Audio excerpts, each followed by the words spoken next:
Well, our reporter is always covering the Zondo Commission for you, Tumaole Mohlaoli. He joins me now in our studio. Tumaole, good afternoon to you. I mean, this is quite staggering in a way because there's all of this evidence. It's actually put before the committee by an opposition party, and yet they just decided not to investigate. Yes, and this is, one of the most astounding admissions by Ms. Magazi there, saying that the committee felt that there was really nothing to investigate at that stage, despite this overwhelming evidence. And this again speaks to the evidence that was led even last week, if we had heard what was what was being led in evidence in terms of the stream of evidence of the Parliamentary Oversight Committee, that the ANC caucus in Parliament would vote according to the party line. And at the time, the party line, despite what was happening and despite what was coming out in terms of the state capture narrative, was to defend the office of the president of the ANC, who at the time was Jacob Zuma, despite all these allegations and what has been coming out now, with her saying effectively that her duty in Parliament was to toe the party line. She was there to follow the party and defend what the party line had to be, despite allegations and even evidence suggesting that there was wrongdoing. When you look at the PRASA stream, Stephen, over 50 billion rand misappropriated. That's staggering. And then the party then will decide, no, it will pull rank and it will go according to what the ANC narrative had to be. So just to oversimplify this, if I've understood this correctly, so if, for example, the ANC decided the sky was green, the Portfolio Committee would say the sky was green, even though they could look out the window and see it was blue. They had masses of evidence in the public domain about PRASA and decided not to investigate.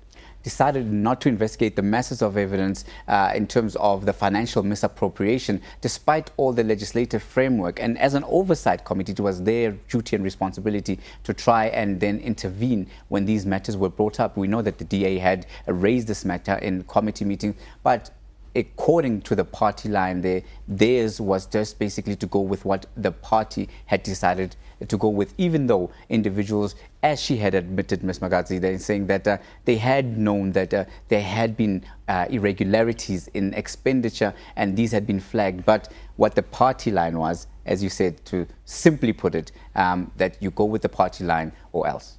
How does she feel about it now? She says that this was an oversight looking back. This was a terrible oversight. 50 billion rand was an oversight. Yes, quite an expensive oversight, quite an expensive ticket for an oversight. But again, if you look at also the posture of Deputy Chief Justice Raymond Zondo, he was absolutely exasperated, at every turn just going and saying, but people had been elected not to put the party interest first, but when they go to Parliament to put the national interest first. And when evidence is brought, both in the public domain with the media reporting on what was happening, as the allegations of state captures, whistleblowers were going to the media to say this is what's going on and nothing's being done. And despite these being brought by opposition parties and other members of Parliament in portfolio committees saying there is a serious problem with what is happening here, the party line was effectively to defend the person of the president, because that was what was felt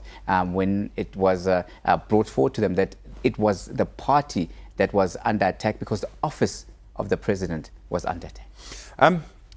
There's a moment where she was asked if she'll do it all again, if she was in the same position as a chair for the ANC, chairing an ANC portfolio committee.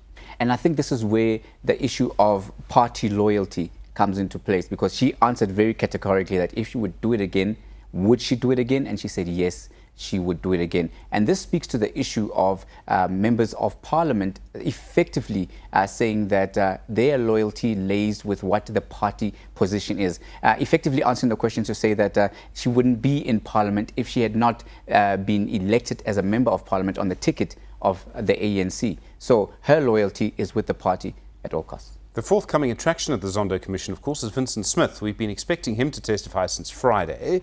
Do we know? Is he in the building? Is he going to testify today? I spoke to a Commission spokesperson, Reverend Mbuyiselo Stemela, and he confirmed that Mr. Vincent Smith will be indeed leading his evidence before the Commission of Inquiry. We were expecting him to lead the evidence on Friday, as you so rightly put it, but unfortunately there was either a miscommunication or there was some reason where he didn't show. But as of today, he definitely will be giving his evidence before the Commission of Inquiry. So it looks like it's going to be certainly quite a long day at the Zondo Commission of Inquiry today. And for you, I'm afraid, Tumaole Mohlaoli, thanks very much indeed. I really do appreciate it. Our reporter watching the Zondo Commission for you. Well, more on that. We are waiting for Vincent Smith to testify, but also Lady Mogadzi also still testifying. We're going to keep an eye on that. We'll go back to that in a little while.